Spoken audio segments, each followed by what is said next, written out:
And we are live for a new episode of the Electrek Podcast. I'm Fred Lambert, your host, and I'm joined as usual by Seth Wintraub. How you doing this week, Seth? I'm good.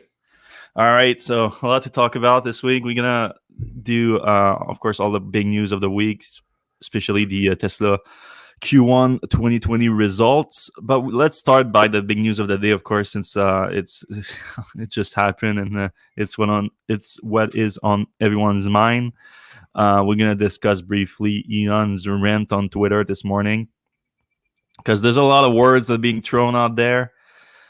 Words like crazy, words like meltdown, words like that. And I think just it's important to calm down a little bit and look at what he actually said and what it could mean and our own theory on it. So just a quick overview of his rant this morning. The rant started by him saying that he's gonna sell almost all physical possession, including his house. He will own no house. If you guys don't know, he has like 4 or 5 houses in Bel Air in the same little neighborhood. So it looks like he was like trying to own this whole entire neighborhood, but now he says that he won't own anything. So that was weird to start with.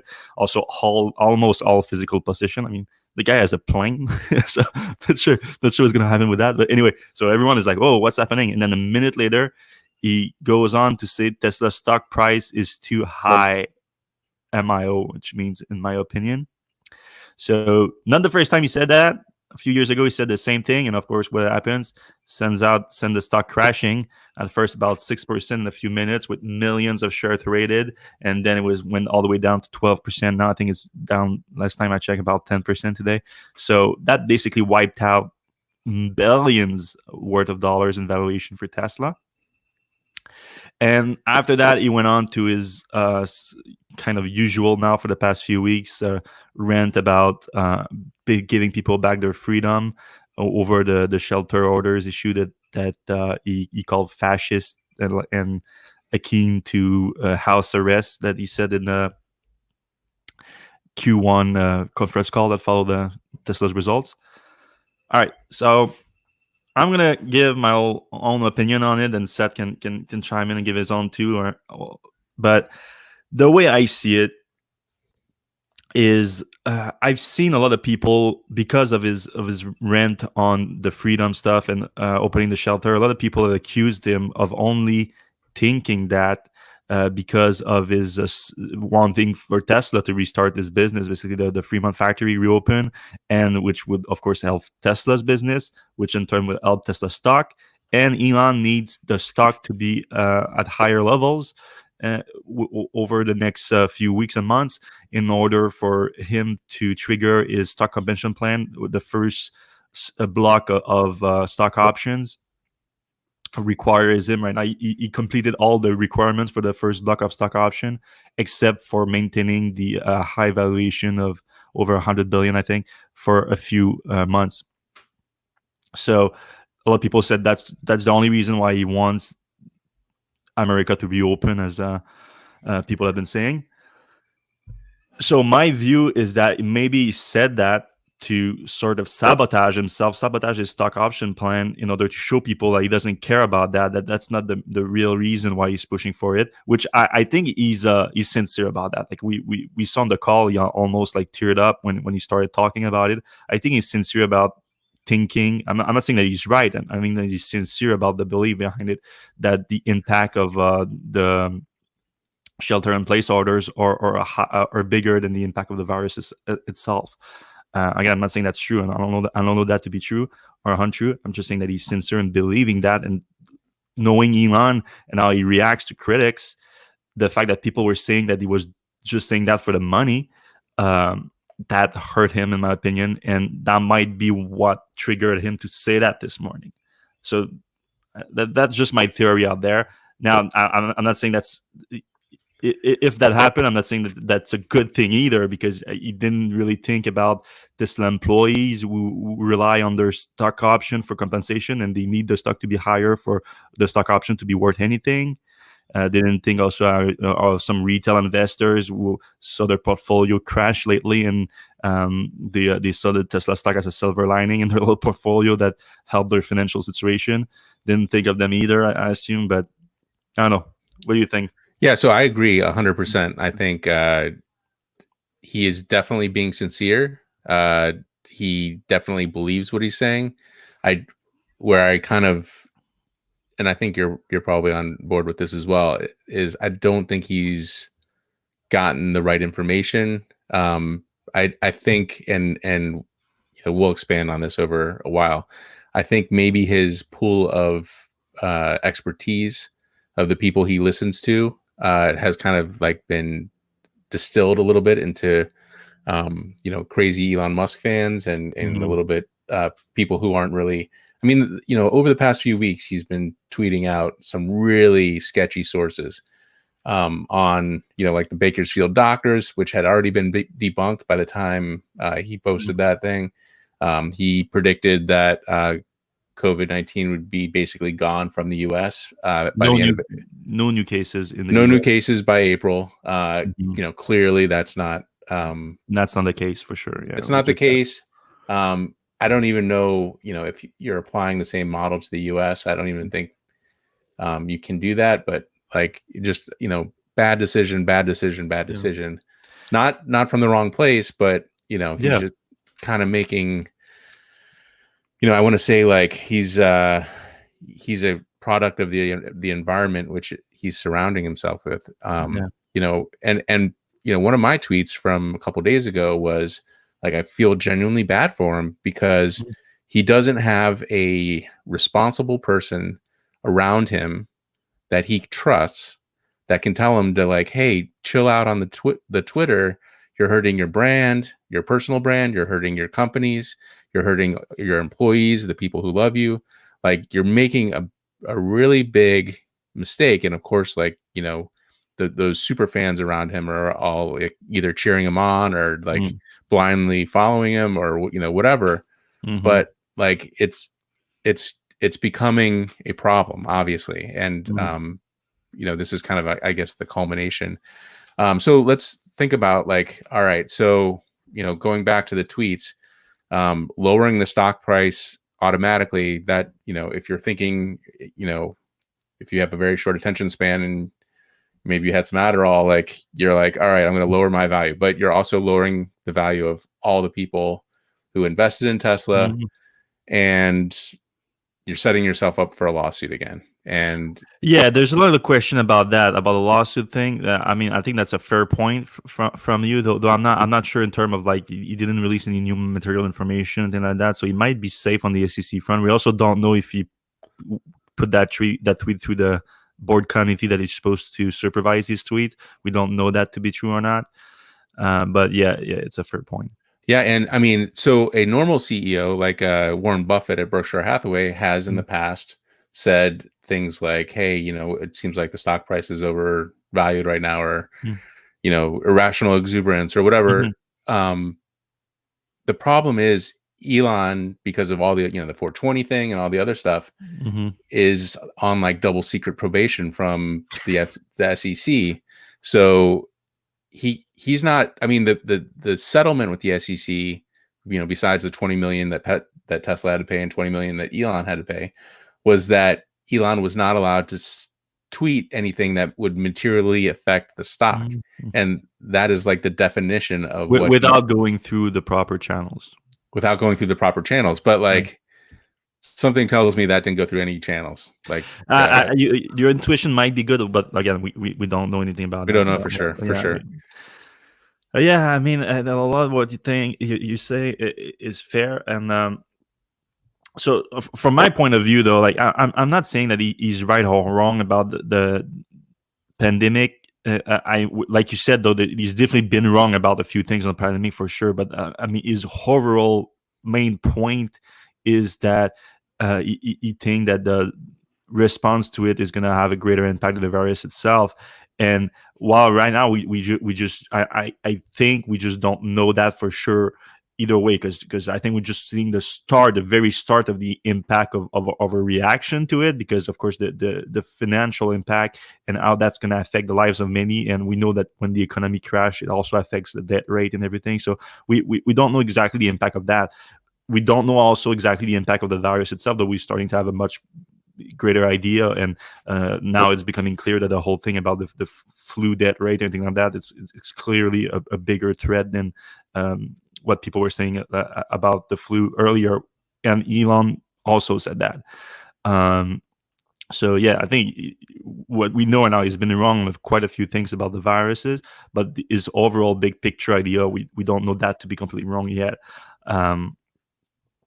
However, does that justify his tweet? Because there's a whole idea, of course, that the greater influence you have, the greater responsibility you have, and of course, Elon is extremely influential. So yeah, it's a strange situation. But my whole thing with this whole pandemic thing, it's like it's an extremely stressful situation for everyone, regardless you're Joe Blow or you're Elon Musk. And I like to think like even I like to think that you should cut everyone some slack about it, like not judge everyone too harshly on their responses to this situation, because of how much stress we are under. I think I'm not a fan of Donald Trump, but I haven't been cutting Donald Trump some slack over this, even though like I don't think his response have been good, but even Donald Trump, I've been cutting some slack. So and Elon's case, I think his stress is also accentuated by the fact that he's having a kid this week, or like in the next any day now, really. So I'm sure that's adding to the stress. So yeah, I mean, and it doesn't sound like his personal relationships with Grimes is very steady. Yeah, he tweeted as his 30 million followers. He tweeted, my girlfriend is mad at me. Like, I don't know why anyone would ever tweet that, unless so when you're Elon Musk and you have 30 million followers. Like, but anyway, I'm not in his head. So yeah, but I don't. That's a way to get in trouble. Yeah, I don't. If you have 10 followers, let alone 30 million. Still, I don't necessarily like the old people throwing the word crazy and meltdown right now. I don't think that's helpful either. But yeah, it's certainly like I said in my article, it's a strange series of tweets at the very least. Yeah, I mean, I think for me, it's like, okay, like I get it, like stressed out about some stuff, but like you should know yourself. You should he is on record saying that like his pedo boy or pedo guy tweets were stupid. Yeah. You know yourself. You're supposed to know yourself. You can get angry or stressed out or whatever. You should put in place some things that like kind of mitigate your impulses. So like what the problem is like he's put himself in a position where he's gone against an SEC thing, which I'm sure lawyers will hash out the details there, but he's putting in. They're salivating. Oh, I'm sure Tesla's. I'm sure Zach is already allocating like huge amounts of money to lawyers.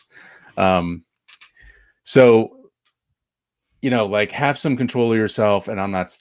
I've done stupid things on Twitter. You've done stupid things on Twitter. So we've all been there. But like, come on, dude. Like, and especially, I mean, like.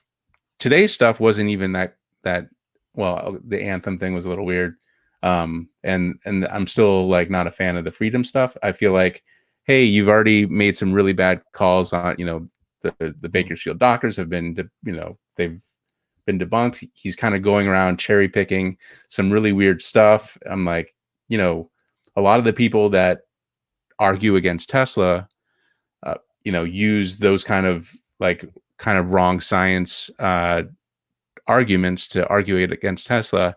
How could Elon kind of betray that whole thing and do weird science to get to this thing that he believes in? And to me, it's like it's really a bummer. There's a certain hero thing. Like you want to have a hero. And this past week has been for a lot of people. I mean, we did that post on like how you feel about Elon's tweets, and a lot of people, like a lot of commenters that I've seen throughout the years, have been like, I don't know what to do. Like, on one hand, I have a couple Teslas and I love Tesla and this other stuff, but Elon's really just throwing it all away. So I mean, like I have 2 Teslas, I have Powerwall, you have 3 Teslas. Like Mm-hmm. we're obviously Tesla people, fans. We're not going to sell our Teslas right now or anytime soon because of this, but it is a bummer. Like it's really like, all right, well, not only is Elon human, but he's kind of, not a great human in this particular area. Mm-hmm. So Yeah, I mean, if we bring it back to, I mean, we're not like an Elon Musk podcast here. We're more like a Tesla and electric vehicle right. podcast. So if we try to bring it back to the impact on Tesla, and I think that's what you were trying to do right there, you posted an interesting poll earlier this week, and I was kind of surprised by the result. I knew that, with the nature of Electrek being an EV centric blog and having a lot of Tesla fans as followers, I knew that it wouldn't be the majority of people that see it negatively on Tesla, what Elon is doing right now. But I was still surprised that a strong part of our readership were against it. The 39.6% said that Elon's comments is negatively affecting their view on Tesla, which is a lot. So if I don't have any statistic to show like how it is in the broader population, but I would have to assume that it is higher than in the electric population. So that's an interesting point here. So it's reflecting badly on Tesla. In more direct ways, what happened today with the tweet about the stock, beyond the SEC possible intervention here, like Tesla just raised a bunch of money at a fairly high stock price here. And Tesla goes doing that, selling a bunch of stocks to institutional investors and things like that at a high price. And then Elon going on the other way, saying that price is too high, or like around that price is trading too high. That's not a good look for them. If you ever want to go back to the stock market to raise again after that, they're gonna have some questions. And like, so the timing of it is weird. Like I think it was overall a bad. One of the rare times where Elon has a bad influence on Tesla, is having a back effect on Tesla. I mean, quite literally with like crashing the stock, but I think the ramifications are bigger than. And I think he thought very short term when he made that tweet. He didn't think long term at all. I think he made life a lot more difficult for him in the coming days and weeks, and maybe you could have years of repercussion, really. Yeah. So maybe we should move on from that, and we'll probably end up coming back. Yeah, we just spent 20 minutes on this. So right before that happened, Tesla released their Q1 2020 financial result, which were good. Yes, we're surprisingly good. I mean, we posted our preview earlier in that week, and we set the Wall Street expectation at just over $6 billion in revenue and a loss of 32 cents per share. And Tesla brought in just below $6 billion in revenue, so almost on target in revenue, but a surprise earning of 9 cents per share. So they actually turned a profit. So that was surprising, considering that the not Gigafactory, but Fremont Factory was down for a week in that quarter. And also there was some difficulty just delivering cars in general during the last few weeks of March. So people were expecting a much worse situation here, and Tesla kind of deliver on it. However, there was a negative cash flow from inventory. The inventory went up. Tesla had about like 15,000 cars that they produced that they couldn't sell. So the inventory is higher now. So the situation is not as good. But I mean, the most important thing is that they still have $8 billion in cash. So they're going to be able to get through this difficult time if it doesn't get a lot more crazier than that. But yeah, overall, we were pleasantly surprised. And as usual, like we like to post our article on the actual earnings, like if for the guys are into the numbers and everything. But what's most fun about the earnings is that Elon gets talking about products and things like that, and we get some announcement around the call, around the actual investor presentation, but also the conference call that follows. So some of the most interesting things I think that came out of the call. Cybertruck Gigafactory, Elon put a timeline on the announcement of the location as soon as next month, and within the next 3 months. So probably this quarter, but maybe as soon as I mean the call was when I said next month, that was earlier this week. So it is this month. So likely this month, most likely this month, but within this month, but within the quarter. So I thought that was interesting, and the way he said it sounded more like they're close to a deal, and it's most likely going to be this month. And we don't know yet where it is. He didn't get any indication of where it could be. So Nashville apparently is in the running. Texas, a few location, most likely Austin, Texas, Joplin, Missouri, put a bid for $1 billion in incentive.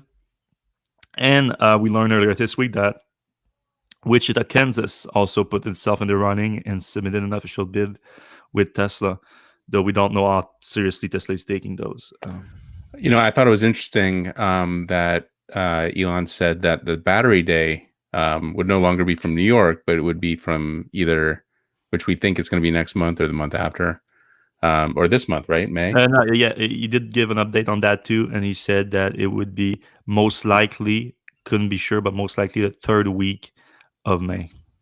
Right. So we're talking now 3 weeks from now, and it would be from either Texas or California, no longer New York. If it's from Texas, that would seem to indicate that like maybe.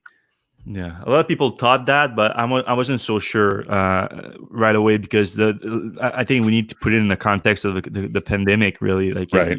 So he wants to hold an event, and events are problematic right now due to the pandemic. I think why it's not in New York, because you think like New York is not going to be a good place to be in because it was hit so hard. It's going to be a lot harder to hold an event there in the next month. So I think that's where it's not in New York anymore. Then California or Texas. Elon is already in Texas often for the SpaceX, for work on SpaceX and the Starship. So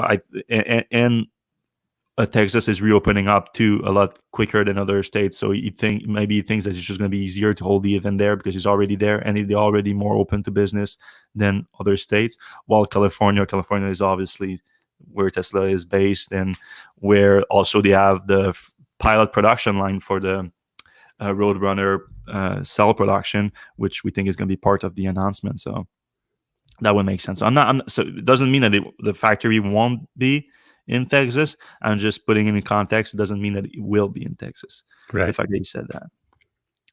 But yeah, about the battery day, Elon called it one of the most exciting days in Tesla's history.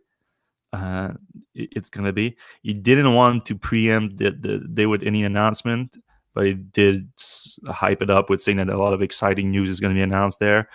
And Zachary Kirkhorn, Tesla CFO, also spilled some of the beans with improvement in battery cost and production capacity that's going to enable some of Tesla's production ramp up that they've been promising for a while.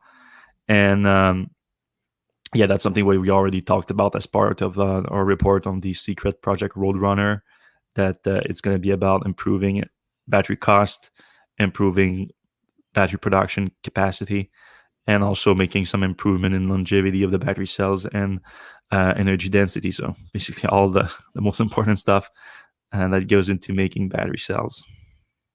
So what are your predictions? 1,000,000-mile battery, density improvement that allows 200 megahertz or 200 kilowatt hour packs. What else?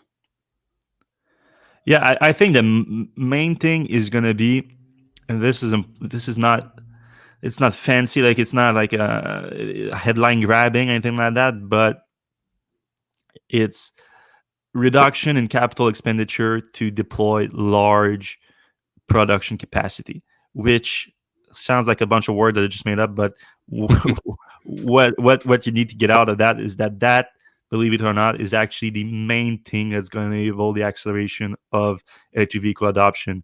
So mass production of battery cell that doesn't cost a lot. So the thing with Gigafactory 1 in Nevada, like that was a big thing. And we're going to make 100 gigawatt hour of battery cell production. It's going to be a gigafactory. And it is one, like I think the battery cell production is around 50 gigawatt hour. And now it's not quite the 100 that Tesla was aiming for in the first place, but it's growing and it's going well. But it costs billions of dollars to get there. So can you imagine how much it would take to get a terawatt hour of battery capacity, which is 1,000 gigawatt hour? If 50 gigawatt costs you billions to get there, you can make the math. It costs a lot to get there. So Tesla's battery cell is not going to be only cheaper to produce, it's going to be cheaper to deploy large capacity of production capacity of the battery cell. So the Tesla developed the actual machines that build the cells. So the machine that builds the machine, quite literally it, and they managed to reduce the cost of that while increasing production capacity. So what it means is that they're going to need less volume and less capital to deploy battery cell production capacity. That's really the big announcement of that day. Now, of course, for the consumers, what do you want to know? Like you said, that's the 200 kilowatt, like enabling bigger battery pack. So 200 kilowatt hour for the Roadster. It's likely going to be Roadrunners, likely going to be needed for that. The other thing, Tesla Semi. I think that's a big part of it too. So higher energy density, I think that's going to be required to produce the Tesla Semi. And now we just learned with Tesla's release of the result that the production of Tesla Semi has been pushed to 2021, which might be linked to that. Like they might think they won't have enough cells to build that truck until next year, once they have that Roadrunner going. Roadrunner battery cells. So do you think they'll retrofit older factories like the Reno factory with this new technology? Will they call it Terafactory 1, Terafactory 2? Or is I'm not sure that they're going to be able to build their own battery cells in Gigafactory Nevada. Like I think contractually Panasonic. Yeah, contractually, because of the deal with Panasonic, I think they have Panasonic has to be the one producing cells there, and Tesla has to buy the cells. They might be able to do it like it just another building there or something. I don't know if they can get around that, but for the most part, I think they're gonna have to. They're gonna build some production capacity. We know in Berlin. I would assume they will in Shanghai eventually, though I'm not sure that's going to be one of the first place. And I think that Cybertruck Gigafactory is going to probably have also battery cell production. So that might also play into the Texas thing that he said. So we'll see. One other thing that came out of the earnings was the self-driving subscription service. So we posted that earlier this week because friend of the site, Tesla hacker Green, managed to find in the code of the in-app purchase in the Tesla's mobile app, he managed to find that there's code built in for a pay-as-you-go subscription system for the FSD package, a full self-driving package. Elon was asked about it on the call, and he did confirm that it's coming probably later this year, towards the end of the year. But both Musk and Kirkhorn and the CFO, they both made it clear that the best financial option is going to be to buy it straight up. Of course, when you're in a car, which makes sense. Yeah, it makes sense that they would do that. But what does that mean? Is that the actual price per month, if you want to go past you go, that's going to be high. Like, don't expect a $40-$50 a month, because if you look at it, because Kirkhorn was the clearest about it. He said, and financially rolling the upfront purchase of the FSD option into a loan in the vehicle or a lease will be the least expensive plan on a monthly basis to own. So currently it costs $7,000. The longest kind of monthly loan you can get is like $72, I think, for a car. I rarely see anything longer than that. So that's $97 per month. So that's the lowest possible end. But I think it's going to be much longer than that, because loans are I think the average loan is not 72 months. It's shorter. And also it has to be more than that. So I think like something like $150 a month. Do we know it's going to be monthly? Maybe, you have a drive to go to, Florida or something, and you're just like, give me a day. I need a day with the full self-driving. That could be an interesting option for sure. I don't think anyone said month. Well, he did say monthly basis here, but that monthly basis just means if you pay for a full month, it would be more expensive than just rolling it into alone. So yeah, not impossible. It could be an interesting option for sure. Yeah. But yeah, it's gonna be something to look at for later this year. And of course, 7,000. That's now. I think if they roll that out toward the end of the year, it's going to be even more expensive to purchase it already. So the monthly payment is likely going to be even more than that. It's quite expensive, actually. Even spread out, like $100 a month for a software update. I mean, it would be nice if it was something that you used all the time, and you were watching TV in the back seat while the car was moving. Mm-hmm. That would be cool. But like, I don't know. Like, well, that you have to take it into account within Tesla delivering on all the features, Whitley. right. Like right now, it seems expensive, but then having a personal driver for $200 a month, that sounds just like crazy cheap. Right. So I'm not saying that's what we're gonna have by the end of the year, but that's what Tesla is aiming towards. So there's a balance here for sure. Right. Model S range claim. So that was kind of a funny story here. Elon claimed that Tesla already achieved a 400-mile range car based on the EPA cycle because with that recent range update that they did with the Long Range Plus Model S last month, or just over a month ago, with the range of being upgraded based on the EPA test to 391 miles. He said that when they did that test, Elon said that's Elon's claim. When they said that test, they left the door open with the key inside, and that kept the car powered on instead of getting into sleep mode, and that drained 2% more of the battery than they should have. So the tests with the EPA, it's not like one continuous test like that. They do take breaks and they do charge a car too. Like they try to recreate like a certain kind of normal cycle of the battery.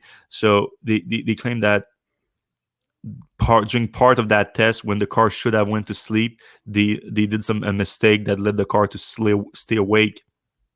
And when the car is awake, of course, even though you're not driving it, there's what we call vampire drain. That it's vampire drain even when you go to sleep because it keeps pinging sometimes. But if the car stays on with door open and the key in, that is accelerated here. So 2% that was drained that wasn't supposed, and he claims that with that 2%, Tesla, the Model S should have achieved a 400-mile EPA rated range.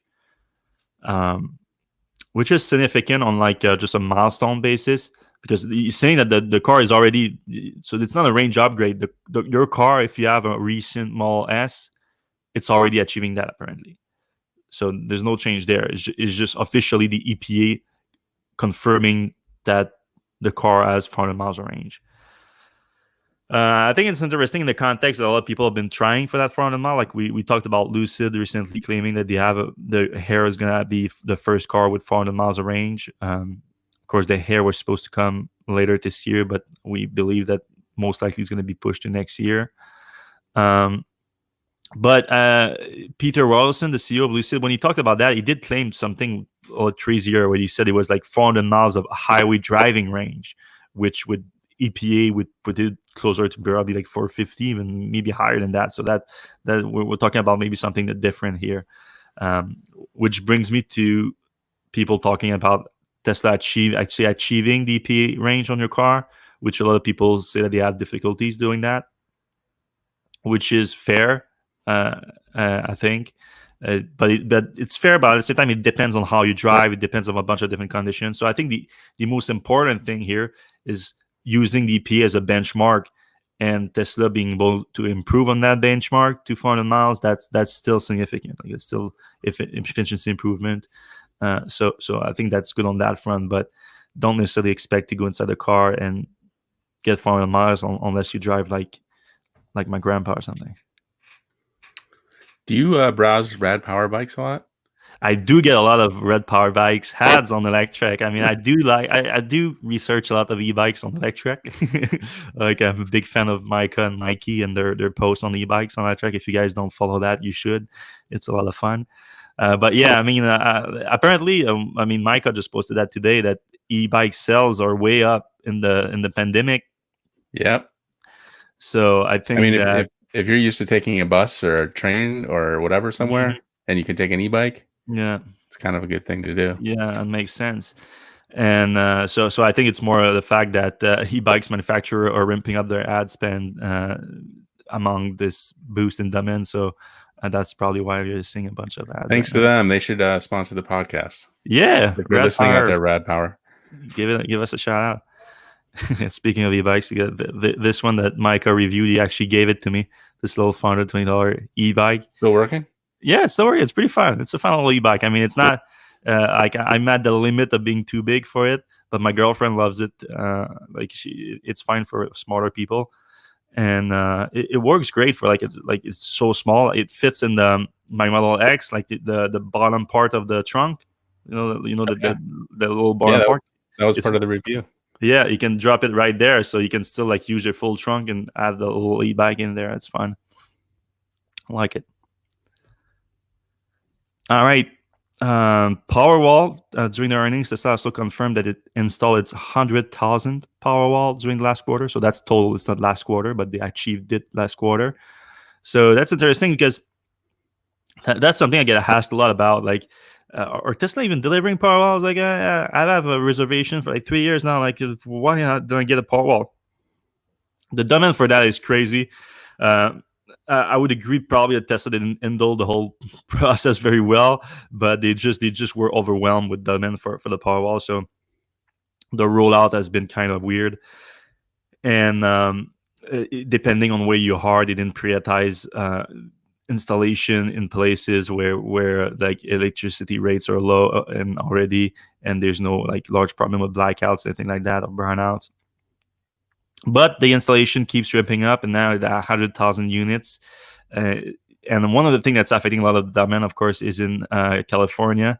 They have this California self-generation incentive programs that make them super cheap. They get up to $5,800 of rebate per Powerwall, and most houses they use more than one. So like you can get more than one Powerwall. Like I've seen ads where like installers or advertising the Powerwall for Tesla, like they're paying to advertise it for Tesla, and because they get the installation due to something in the program where they it's not per unit, it's not per type of battery, it's per installer that they have a limit on it. So Tesla already reached a limit like a year ago or something. So, but you can still get with third-party installers, and I thought that was a solar hat here. It's an actual roofing ad, but you can still reach out to one of the third-party installers, and they can get that rebate for you, and you basically get a Powerwall for free. If you get 2 Powerwalls, one of them is free basically. So it's a good deal. And Tesla also said that their take rate for their residential solar customer is 40%. That I thought it was actually higher than that, but 40% is still good. And they were definitely prioritizing installation of the Powerwall for solar customers. All right, I thought that one was interesting. By the way, if you have questions, put them in the live comments, and we're going to get to them in a few minutes. We just have 2 more articles to get through.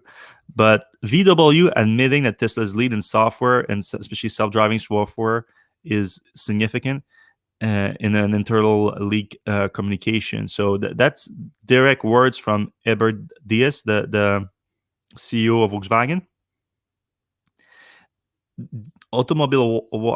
German automobile magazine, they leaked a bunch of internal communication from a webcast that was presented by the CEO last week, and it basically covered the entire Volkswagen software strategy. And within that strategy is basically, I mean, I think they literally called it catch up with Tesla, something like that. Where is it?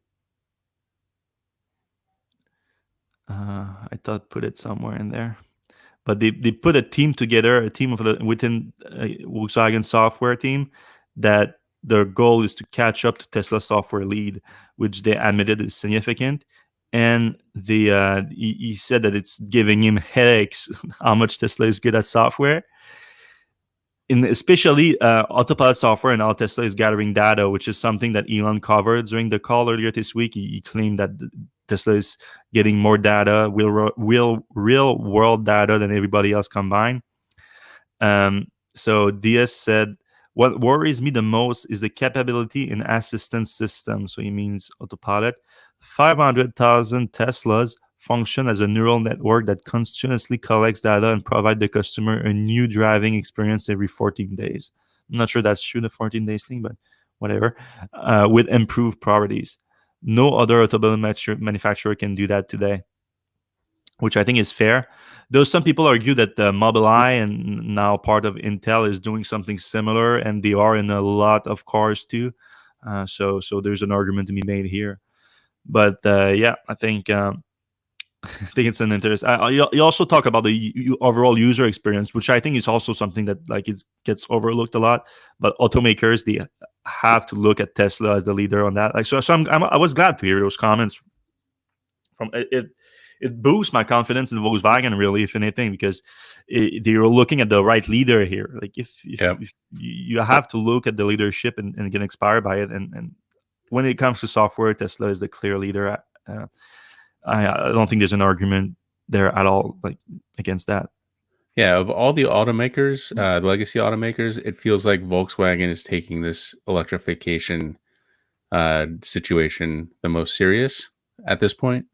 A lot of, I would say, Ford and Chevy or Ford and GM are certainly getting involved in EVs, but a lot of times their talk doesn't really match their like internal communications. So I think we saw that the numbers in Ford and GM were really low in terms of what they expected to turn out at middle of the decade, like 2025. Their numbers were like, whatever Tesla delivers today.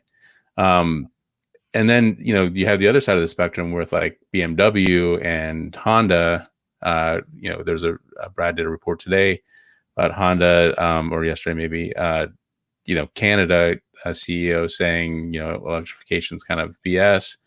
BMW, depending on who was running the show at the time, they have different, but mostly negative things to say about EVs. So, Volkswagen, I believe, is aware of the situation in terms of the transition to EVs and the fact that they're taking some hard questions. They're taking some hard look at their operations, at the situation, and they're making like they're not too proud or too ingrained in their thinking to brush this stuff off. So for them, I think it's a good thing. Yeah, because they've been quicker to admit that Tesla is the leader in electric vehicles than a lot of other automakers. So I think that's a good point, and they're not too proud to admit that, which is a big part of the process of getting better. Lincoln canceled their plan to use the Rivian technology platform for their first electric vehicles. So when Ford first announced that they were investing in Rivian and they were going to use some of the technology for a vehicle, it was later confirmed that that vehicle is going to be the first Lincoln all-electric vehicle. But earlier this week, in internal communication from Ford to its employee on their website, they said that they cancel that plan. They're gonna use their own full electric platform. So I don't know what to think about that, because I've been hammering Ford on the fact that why did they need to use someone else's platform? Like they were saying they were going to use Rivian, and they also supposedly going to use the VW MEB platform in Europe. So I was like, hey, this is the future of the industry. You need to build an expertise in that and use your own thing. So I suppose I'm happy on that front. But on the other hand, for Rivian, I'm like, what the hell, man? Like we were working on that. Like we were supposed to leverage our platform to do that, and then you canceled the plans because of the reason they gave is rapidly changing environment. So, all right. Yeah, I mean, there's probably more to it. Maybe the two teams didn't work together very well. Maybe Ford was like, I don't want to work with these clowns. We've got our own. We're the best truck makers in the world, and the Rivian guys were like, we don't want to deal with these legacy dudes. Like maybe it didn't work out on that kind of level. But Ford still owns a chunk of Rivian. Might be their most valuable asset. Yeah, I've argued that before. So we'll see how that goes. All right, dare we dip into the comments? Yeah, let's see what people have to say. All right, Pedro Salazar. After Tesla starts producing their own batteries, what do you think will change with the relationship with Panasonic? Giga Nevada will keep growing with Panasonic technology or not? Thanks. Good question. Whether they keep growing or not, I don't know. I think Tesla's going to buy every battery it can buy for a foreseeable future. So I don't think it's going to hurt the relationship that much.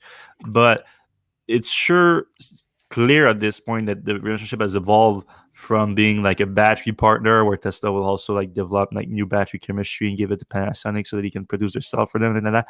I think that that's evolving where just it's more like a supplier buyer relationship. It's not going to be as ingrained like all integrated into each other as much.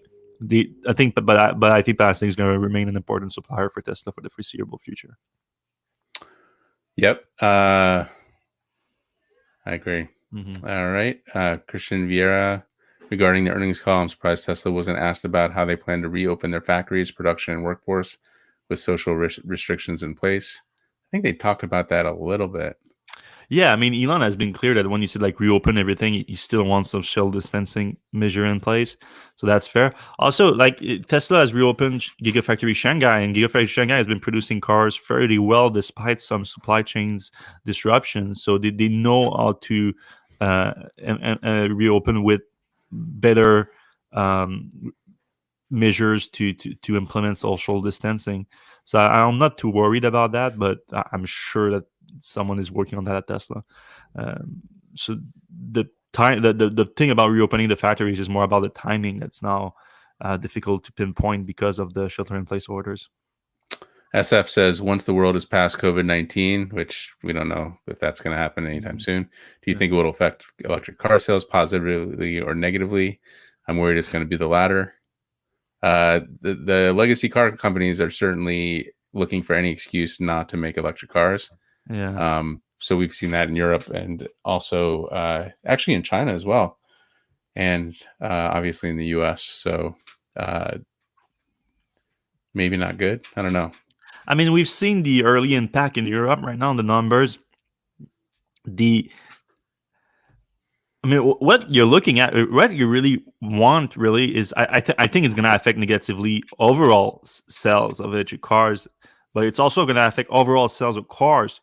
So it might still affect positively the mix of electric car within car sales. We've seen that happen in Europe now, where last month was the best month for EVs in Europe, where 10% of the car sales were EVs, which is extremely high number for Europe in its entirety. So maybe that's the silver lining here. Like the mix of EV is going to be higher, but overall numbers most likely is going to be lower, in my opinion. All right, Zach Hall, a fantastic audio recording engineer, and editor of 95 Mac, yeah, and podcaster.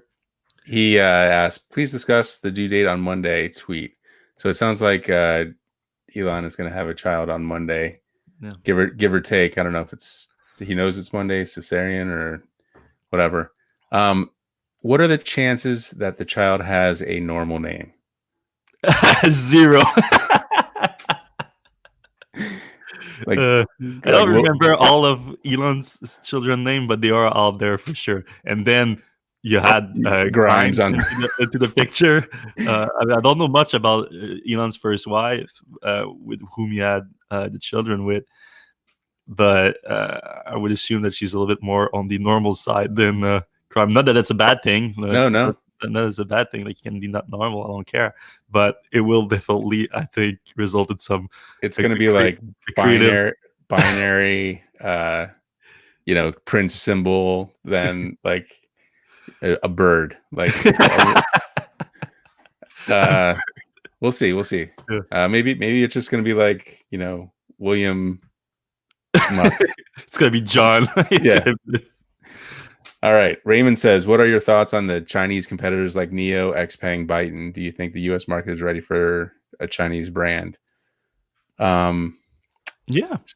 I mean, there's been some, charges of, I think XPeng has gotten a lot of flack for copying Tesla a little bit. NIO's got some cool stuff. In China, they have the battery swap stations, which are pretty cool. And I think NIO's doing a really good job in China of kind of work, on the brand. They have their own shops and cafes, which kind of build a NIO, fan club. And Byton, they have that screen across the thing is kind of their thing. It's kind of obnoxious a little bit. It's a little obnoxious. Yeah, they overdid it a bit on that. But on the technology side, they seem to have a good thing going. So I don't know. But you see a bunch of established automakers already looking to do these China-made electric cars and ship them globally, including in the US. So if that happens, I think that's going to happen first. And we're talking about like Volvo, right? Polestar, BMW. We thought that, like, if BMW were to do it with the iX3, which apparently they killed, the iX3 is still happening, it's just not in the US.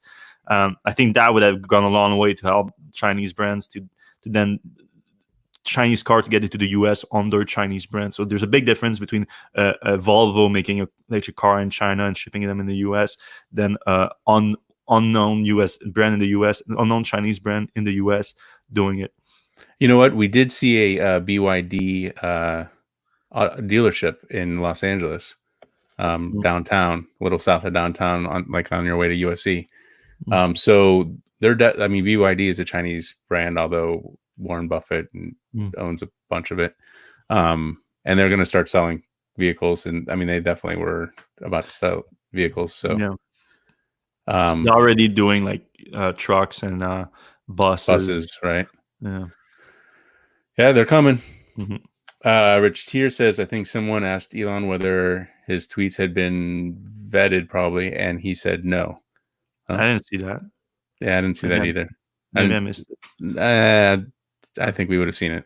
Yeah. Maybe it was previous. Angel Sanchez says, I think he might have to pay the SEC another $20 million, and that's pocket change for him, considering he will get paid $1 billion in Tesla stock soon. I don't know if it's going to be that easy, but he's got lawyer money, so we'll see. Reg Aldridge says, Elon shooting from the lip, pretty sad, really, ? Very disappointed at the lack of compassion for those suffering, family losses in these hard times. An early and sincere apology would help. Yeah, I think he's being sincere about thinking that the impact is greater, the financial impact, which again is resulting in loss of lives too. Like, we have to be clear of that. I'm not saying it's more, I'm not saying it's less, I'm saying I don't know. But you cannot be mad at him for like a lack of compassion. I think he's being sincere in you think it's going to have a bigger negative impact, not so. I don't think that's fair. Yeah, his sincerity is there. Like the what he's using as source material doesn't seem to be his typical high level of vetting. And there's some people who make the argument, well, either he's really bad at understanding science, which we don't think that's the case, or he's being malicious. I don't know if you can have that argument, but it's out there. All right, Robert Matthews says, when Elon is stressed and frustrated, he creates self-inflicted wounds. This is the case here. It's hard to disagree with that. Yeah, probably fair. Da Vinci says that raise was before the Corona thing. He's saying stock price is high considering the current crisis. No issue there. Well, you didn't elaborate as much as you did there, so right. That's for some, but it's also not the point. Right.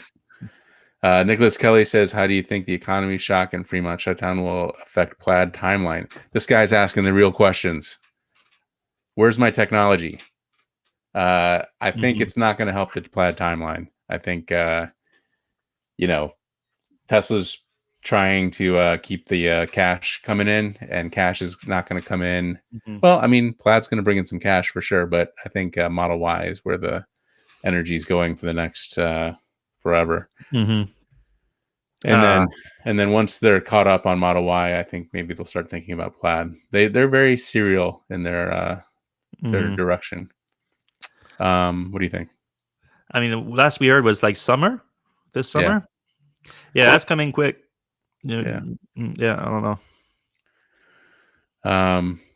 Yeah. So he didn't say that. He didn't say considering the pandemic. That's not even true. No, he didn't say that. I mean, that's all anybody's talking about. But yeah, haters gonna hate. All right. RD says, I support Elon's statements 100%. So this is a good example of Yeah, the people that Elon is surrounding himself with. yeah, And they are supported by real, all caps, yeah. infectious disease experts, like Dr. Rayo, which I believe is the doctor who's been behind the Facts. hydrochloroquine, Talking. which is not helpful. Mm. So he's a bogus guy. The only thing necessary for the triumph of evil is that good men do nothing. Okay.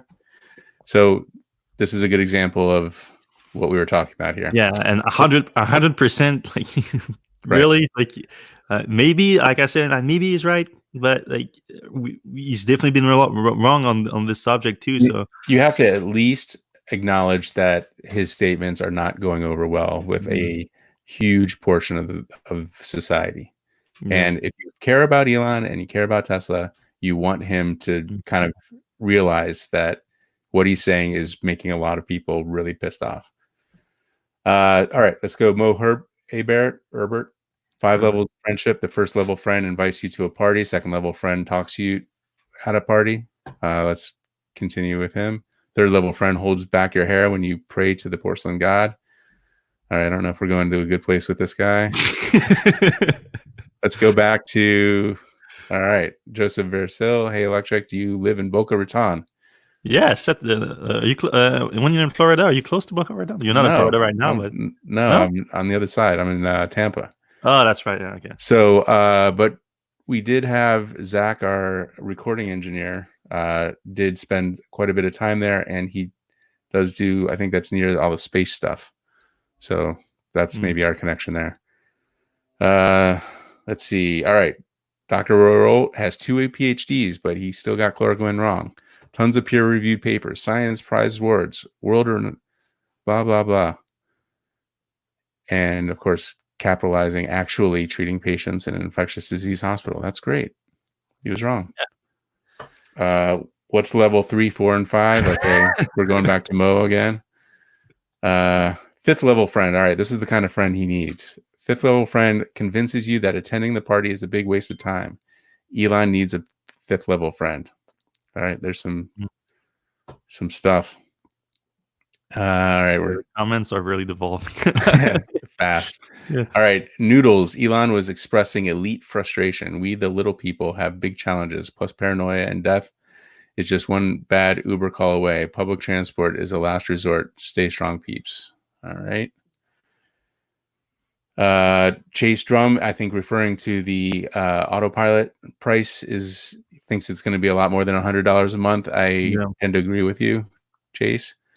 Mostly due to the convenience and how much some people already spend on Uber. That's a good point. When will Fremont allow, Kobe K says, when will Fremont allow Tesla to resume production? Also during this time, are producing absolutely 0 cars there. Don't they have some stuff allowed to go? I think at one point they were going to make some ventilators there.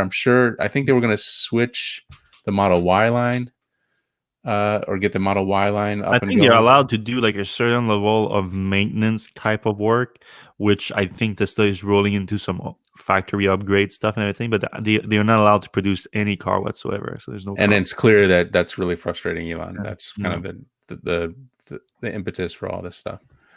All right, Joel Sapp. Other outlets have said in the past that manufacturers tell the EPA the range number. It sounds like the EPA tells you a max number and you can publish lower. I think that might be in reference to the Porsche publishing a lower number. Yeah, but not just Porsche has done it. Tesla has done it in the past too. We reported on it, like on the Model 3. That's right. With that, so it's not. Yeah, I mean, the EPA tells you what they get from their cycle. That's what you can advertise with, but you can advertise lower if you want. Yeah. All right, Kobe's back. In your recent article from today, Fred, you spoke about update on GM's EV program. Was that you or is that Brad? Yeah, that's Brad, and I didn't post that. When will GM start mass producing their EVs? I think whenever Detroit or the UAW says it's okay. Start mass producing their EVs. Depend once you consider mass production for sure. Yeah, but the numbers we heard internally weren't impressive. Like I think it was like 400,000 by 2025 or something like that, which is between 5 or 6 different models at that point. So nothing too crazy. But yeah, the article this morning that Brad posted on was one of GM's leadership saying that all the day where GM only produce electric cars is going to be sooner than they think, than people think. But he didn't give a clear timeline on that either. So. Which is kind of pointless because a lot of people don't think GM will ever stop doing electric cars. So, guessing. Or yeah. All right. So Kobe K says, "What do you think of VW? Did they fix the software problems?" I think they're working on the software problems, and they're a little bit jealous of how well Tesla handles software issues. Yeah, so I don't have that many sources within like Volkswagen and that. So I never had a clear picture on the what this alleged software issues. Like some people are saying that it's like bad, like oh nothing works and whatever. But if you're trusting what VW say lately, it's like it's more like just the refinement and stuff. Like they're doing some. They just like if you think of the Model 3, if you remember the early days of the Model 3 rolling out, like the software stack was incomplete. The delivered car with a software stack incomplete. I think the same thing's happening with Volkswagen. Is just they decided not to ship the car with that software, then not all the features that they promised and everything. So I think that's the only difference here. All right, pre-runner wannabe. Even though Elon did not found Tesla, it can be hard. I mean, he's listed as a co-founder, but yeah. Eberhard, whatever. Anyway, It can be hard to separate the company from the man. I'm left with a sour taste in my mouth, although I still want a Model 3 because the car is still very good. I think this is the sentiment that a broad swath of people are voicing right now. And this is the thing that the super fans aren't really addressing. Like, you can be down with Elon, he can be beating up your sister and you're rooting for Elon, but that doesn't help Elon in the long run, right? Like in the short run, he's going to retweet you and he's going to, answer your questions. But in the long run, are you really helping Elon? Are you really helping Tesla? And, these people like this RD guy here, they're not helping. They're not helping Elon. They're not helping Tesla. They're just, kind of distilling this like circular thing that's kind of ruining the situation. They're creating a confirmation bias situation, right, other than a constructive feedback loop. That's what's happening, really. All right. Philip Laval says, any news on the Model X videos? A nice, come on, Fred. What's going on? Yeah, well, the first one, I'm filming it this weekend. All right. Well, the second one actually is the first, like the next one is filming this weekend. So hopefully later next week it's gonna come out. I just got the product that from the sponsor of the video, so I can show it in the video. I needed that last thing I needed to have everything to do the video. Now it's here, so you guys gonna see it later this week. All right, cool. All right. Why the hell is he tweeting about stock price? That's the question everybody wants to know. What is going on with EPA testing Model S? Can barely reach it, if at all, but Porsche can exceed it by 30. Yeah, we kind of talked about that. Yeah. Porsche is being more conservative than Tesla for sure on the EPA numbers. Yeah. Green Gold asks battery day date. So what do you think? 20th? It's the week of the 17th of May through the 23rd. So I would assume like the 20th or 21st probably. All right. There you go. Monday or Thursday. Ooh, that's a good Gook Wapanzi, who often commenters, says Elon should name his new baby COVID. That not a bad name. Not happening. Dog Flap asks, if the boy turned out to be a girl, it could be called Mary Jane Musk. All right. Okay. Where are the ventilators? I don't think ventilators aren't a thing anymore. COVID-19 only kills 0.5% of people it infects. Elon has a huge point. Yeah, it's yes and no. Like that's right, but it doesn't mean like. Let's not get into it. Like, well, I mean, just quickly, if it kills 0.5% of the people and it's super contagious, and we let everybody get it, out of the 300 million people in the U.S., that means how many people die? What, 15 million, something like that, or whatever, 1.5 million even. So if you're cool with 1.5 million and that lottery, then that's you. Mhm. All right, my prediction is that Fremont will be closed all the month of May. I work in the Bay Area, and we won't be going to back work till June. Mhm. Okay, hydrochloroquine. All right. I think we might be ending the Reno Gigafactory is resuming on May 4th. Yeah, that's right. That's exciting. And I think that's it. Yes. All right. Thanks a lot for listening, everyone. Thanks a lot for watching on YouTube. You can give us a thumbs up. That helps with the video and the channel. Apparently, the YouTube algorithm likes the thumbs up, so it doesn't hurt to hit it. And you can give us a subscribe. Like Philip said, more videos coming soon. So if you want to get notified when that video comes, you give us a subscribe and also hit the little bell button that will actually tell you when a new video is up. I think that just the subscribe thing now doesn't do anything on YouTube for some reason. Thanks a lot for listening on your podcast app. Well, I appreciate it. Even if you don't get to see our beautiful faces on the YouTube, you can still listen to us on any podcast app out there. We're gonna see you same place, same time next week. Ciao.